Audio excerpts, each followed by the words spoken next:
Om Shanti. Good morning मेरे मीठे बाबा, प्यारे बाबा, कृपालु बाबा, दयालु बाबा, मेरा बाबा, मीठा बाबा। कितने प्यारे हो बाबा आप। कस के कस के हक करो बाबा, कस के। बाप दादा सामने संदली पर बैठे हैं और मैं बाप दादा के सामने बैठा हूँ। बाप दादा मुझे दृष्टि दे रहे हैं और मेरे मस्तक पर तिलक लगा रहे हैं और वरदान दे रहे हैं, बच्चे सदा विजयी भव, दिल तख्त नशीन भव। वाह वाह वाह, कितना प्यारा वरदान दे दिया, दिल तख्त नशीन भव। बस मैं बाबा के दिल में, मेरा सिंहासन बाबा का दिल।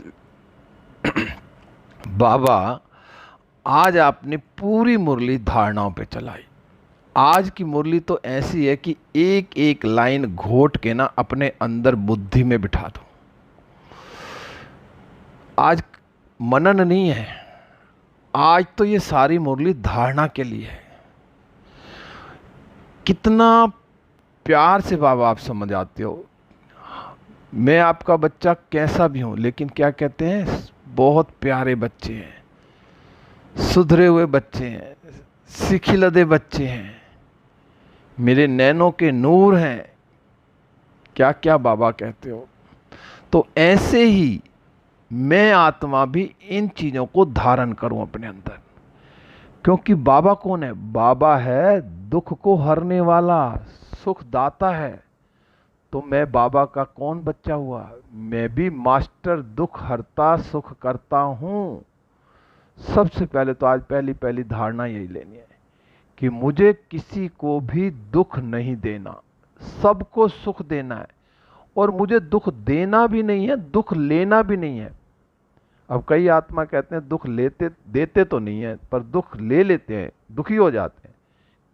दुख भी नहीं लेना। अगर सामने वाली आत्मा ने कुछ कह दिया ना, तो वो समझो वो उसका पार्ट है, लेकिन मेरे अंदर हलचल ना हो, मेरी अंदर की स्थिति एक रस हो। अगर वो मुझे कुछ दे भी रही है तो मैं उसको बड़े प्यार से उसको वाइब्रेशन दूं। ये भगवान का बच्चा है, बाबा का बच्चा है, बहुत अच्छा बच्चा है, कोई परिस्थिति आ गई होगी, कोई नहीं, हल्का हो गया। ऐसे सोच लो कि वो आत्मा हल्की होगी बोल के, लेकिन मुझे उस बात को अपने अंदर नहीं लेना, मुझे दुखी नहीं होना, मुझे तो सदा उसको सुख ही देना है। मनसा वाचा कर्मणा, मुझे किसी को दुख नहीं देना। सबसे पहली धारणा तो आज ये पक्की कर लूं मैं आत्मा, कि मैं आत्मा कौन हूं? मैं मास्टर दुख हरता सुख करता हूं। मैं किसी भी आत्मा को मन से वचन से कर्म से दुख नहीं दूंगी, सबको सुख ही दूंगी। तो आज से मैं पहली पहली धारणा ये पक्की करूं कि मैं सबको सुख दूंगी, ना दुख दूंगी ना दुख लूंगी। मुझे देना ही सुख है, क्योंकि मैं सुखदाता का बच्चा हूं। फिर बाबा, अब आप हमें मनुष्य से देवता बनाने आए हो, तो मुझे देवता बनना है, तो उसके लिए जो आपकी श्रीमत है मुझे उस पर भी चलना पड़ेगा। और उसके लिए मुझे कुछ तो अपने अंदर चेंज करना पड़ेगा ना। अब मुझे देवता बनना है, तो देवता बनने के लिए जो स्वयं परमात्मा मुझे पढ़ाई पढ़ाने आए हैं, राजयोग सिखाने आए हैं, तो मैं आत्मा मनुष्य से देवता बनूंगी क्योंकि भगवान आए हैं। लेकिन उसके लिए मुझे जो करना है इस संगम पर, मैं वो चीजें कर रही हूं। सबसे पहले तो मुझे क्या करना है, क्योंकि बाबा आप कितने प्यार से हमें समझाने आए हो कि बच्चे तूने मनुष्य से देवता बनना ही है, मैं तुझे बना के ही छोड़ूंगा। और जब मनुष्य से देवता बनना, तो कैसे देवता कैसे होते हैं? तो देवताओं की जो भी चाल चलन है वो मुझे अभी संगम पर अपने अंदर धारण करनी है। अगर मेरे अंदर अभी वो गुण आएंगे तभी तो देवता बनूंगा। जब ब्रह्मा बाबा कृष्ण बने तो कृष्ण बनने से पहले ब्रह्मा बाबा ने वो प्रैक्टिस अभी करी ना संगम पर। तो ऐसे ही मैं आत्मा चेक करूं कि मेरे बोल कैसे हैं। मैं हर आत्मा के साथ मीठा बोलती हूं। जो भी मेरे मन से, मेरे अंदर से बोल निकले, मैं अंदर बाहर एक हूं। ऐसे नहीं मुख से तो मैं मीठा बोल रही और अंदर, मेरे अंदर कुछ कड़वाहट चल रही है, कभी नहीं। अंदर से भी मैं उस आत्मा के लिए शुभ भावना, शुभकामना रखूं, क्योंकि मेरे ही जो बोल हैं वो एक एक बोल मनुष्यों को हीरे जैसा बना देगा। तो मैं आत्मा अपने बोल पे चेक करूं, कम बोलूं, धीरे बोलूं, मीठा बोलूं। बाबा कहते हैं ना कि जो 5 शब्दों में बात हो जाए तो उसके लिए 50 शब्द बोलने की जरूरत नहीं है। अब मुझे बहुत मीठा बनना है और सबको सुख देना है। अब मैं ये एक प्रैक्टिस कर लूं कि मुझे हर आत्मा को सुख देना है, कभी किसी को दुख देना ही नहीं है। किसी को दुख देने का ख्याल ही ना आए, चाहे सामने वाली आत्मा कैसी भी है, क्या कर रही है, क्या नहीं कर रही। कई चीजें तो हमें साक्षी होकर देखनी पड़ेंगी। अगर उसको समझाना भी है तो उसको कितने मीठे प्यारे शब्दों में समझाना कि सामने वाली आत्मा को बुरा ना लगे, उसको लगे कि हाँ मेरे फायदे के लिए चीज समझा रहे हैं। तो मुझे जब सतयुगी दुनिया में जाना, स्वर्ग में जाना, तो जहां उस जगह सुख ही सुख है, वहां दुख का नाम निशान नहीं है, तो मुझे अभी से वो प्रैक्टिस करनी है ना। तो मुझे बाबा की पूरी पूरी श्रीमत पर चलना है, जो बाबा की श्रीमत मिली हुई है। और बाबा की श्रीमत क्या है? जब बाप कौन है? बाप जब दुख हरता सुख करता है, तो मैं भी मास्टर दुख हरता सुख करता बन जाऊं, क्योंकि मुझे सबके दुख हरने ही हरने हैं। मैं देवकुल की आत्मा हूं। फिर बाबा आज आपने गीत में भी कहा कि इस पाप की दुनिया से अब कहीं ले चलो दूर। अब पाप की दुनिया में है, लेकिन मुझे अब कहां जाना है? सतयुगी दुनिया में जाना, तो उसकी प्रैक्टिस करनी है। तो मैं आत्मा बार बार चेक करूं कि मेरे से किसी को दुख तो नहीं मिल रहा, सबको सुख ही मिल रहा है ना। हर आत्मा मेरे से सुखी होके जाए। मेरा हर वाइब्रेशन, बाबा ने तो कहा ना कि कभी कुछ हो भी जाता है अंदर में, दुख की फीलिंग आती है, तो लेकिन दिल से किसी को दुख नहीं देना। लेकिन वो फीलिंग भी अब खत्म करनी है कि मेरे मन में किसी के प्रति कोई दुख, कोई ईर्ष्या, द्वेष, कोई भावना ऐसी हो ही ना। सब आत्माओं का पार्ट है, सब आत्माएं बहुत अच्छी हैं, सब भगवान के बच्चे हैं। हर आत्मा अपना अपना पार्ट बहुत अच्छे से निभा रही है। तो ऐसे ही मुझे भी अपना पार्ट भी बहुत अच्छे से निभाना है। मैं किसी को दुख नहीं दूं, मैं सबको सुख दूं। अब मुझे बादशाही लेनी है, बादशाही प्राप्त करनी है, तो मेरे को बस, फिर बाबा ने वही कहा कि मनसा वाचा कर्मणा, किसी को दुख नहीं देना, ख्याल भी नहीं आना चाहिए। बाबा ने कहा मनसा में तूफान आएंगे, बाकी दिल में किसी को दुख देने का ख्याल ना है। अब तो मनसा में भी ख्याल नहीं आने चाहिए। बाबा आज आपने एक बात और बताई कि जो भक्ति करने वाले कहते हैं ना कि बहुत दिनों से भक्ति कर रहे हैं, जब तो भगवान नहीं आए, तो अब भगवान आ गए हैं। तो बाबा हमें क्या कहना है? बाबा कहते हैं तुम्हें कहना है कि हम भी कहते हैं भक्ति का जब अंत होता है ना, तब भगवान को आना होता है, और आकर क्या देते हैं? भक्ति का फल देते हैं।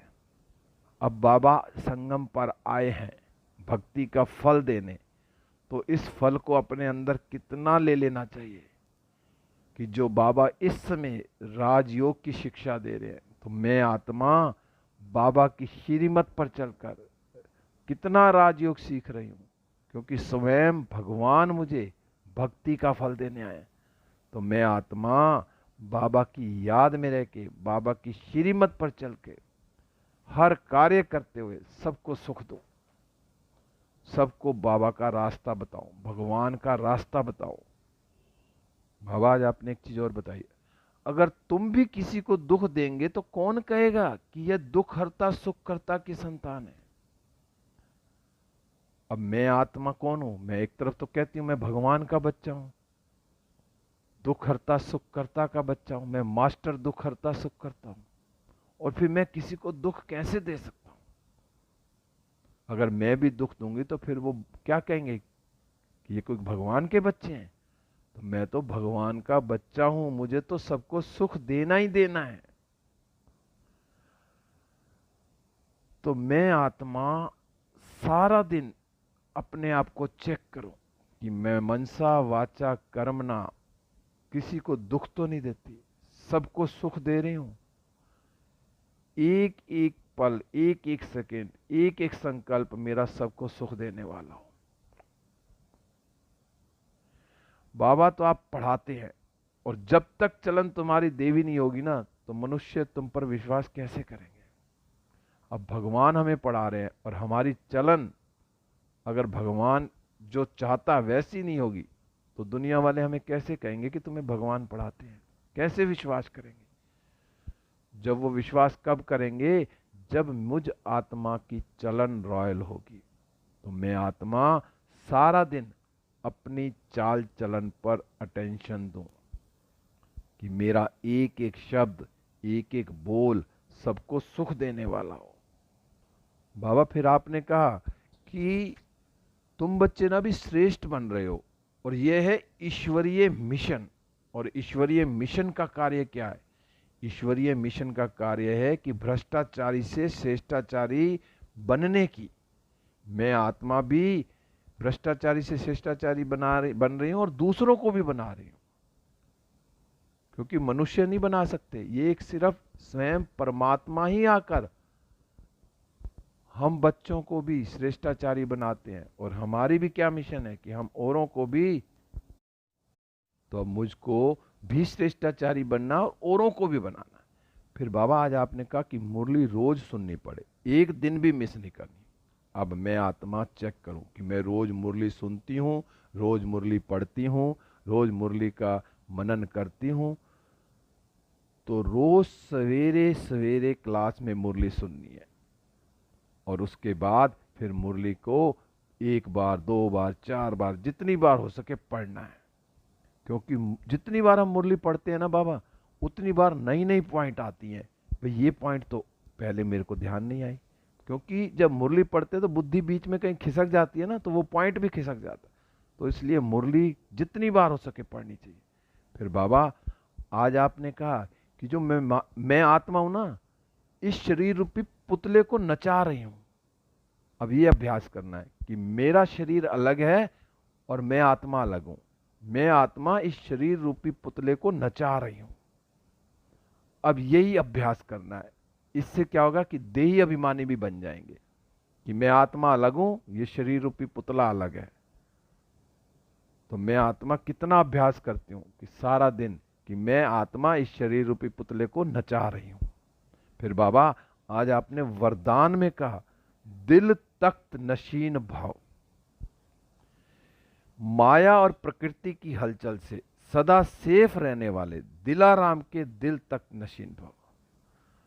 अब जब मैं आत्मा बाबा की छत्र छाया में हूं, बाबा की गोद में हूं, बाबा के दिल में हूं, जब मैं दिल में रहूंगी तो मैं कभी माया की हलचल में आऊंगी नहीं, प्रकृति की हलचल से सदा सेफ रहूंगी। बस मैं आत्मा सारा दिन बाबा के दिल में बैठी रहूं, और दिल में बैठ के हर कर्म करती रहूं। बाबा आपने ही कहा कि सदा सेफ रहने का स्थान ही दिलाराम है, दिलाराम का दिल है। दुनिया में भी जब युद्ध होते हैं ना, तो पहले अपनी सेफ वाली जगह ढूंढ लेते हैं कि यहां से मैं गोली तो चला दूंगा लेकिन मुझे नहीं लगेगी। तो ऐसे ही मुझे माया की कोई गोली ना लगे, कोई भी बात ना हो, तो मैं आत्मा सदा बाबा के दिल में बैठी हूं। बाबा ने कहा सदा इसी स्मृति में रहो कि हमारा ही यह श्रेष्ठ भाग्य है जो भगवान के दिल तक नशीन बन गए हैं। तो मेरा कितना भाग्य है कि मैं बाबा के दिल में बैठी हूं। मैं कितना भाग्यवान आत्मा हूं।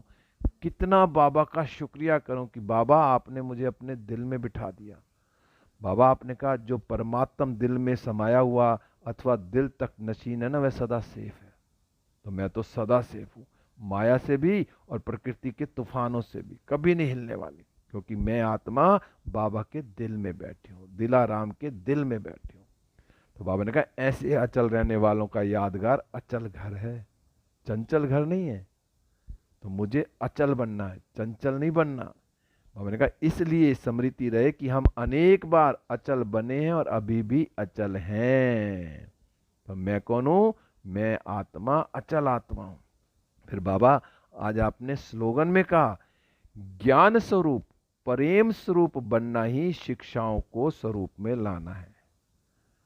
बाबा की मुरली, बाबा की श्रीमत जो मेरे अंदर है, अगर मैं इस चीज को समझूं कि मैं बाबा की पूरी श्रीमत पर चल रहा हूं, पूरी पूरी आज्ञा मान रहा हूं, तो उसका क्या होगा? दूसरों आत्माओं को दिखेगा कि मैं ज्ञान स्वरूप भी हूं और प्रेम स्वरूप हूं। मेरे चेहरे से ही नजर आएगा, तब लगेगा कि मैंने बाबा की शिक्षाओं को अपने अंदर धारण किया है।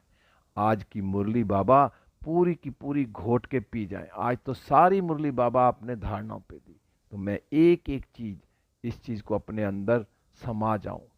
ओम शांति मीठे बाबा, शुक्रिया बाबा, शुक्रिया बाबा। आ जाओ, आ जाओ, एक बार कस के हक कर लो। Thank you Baba.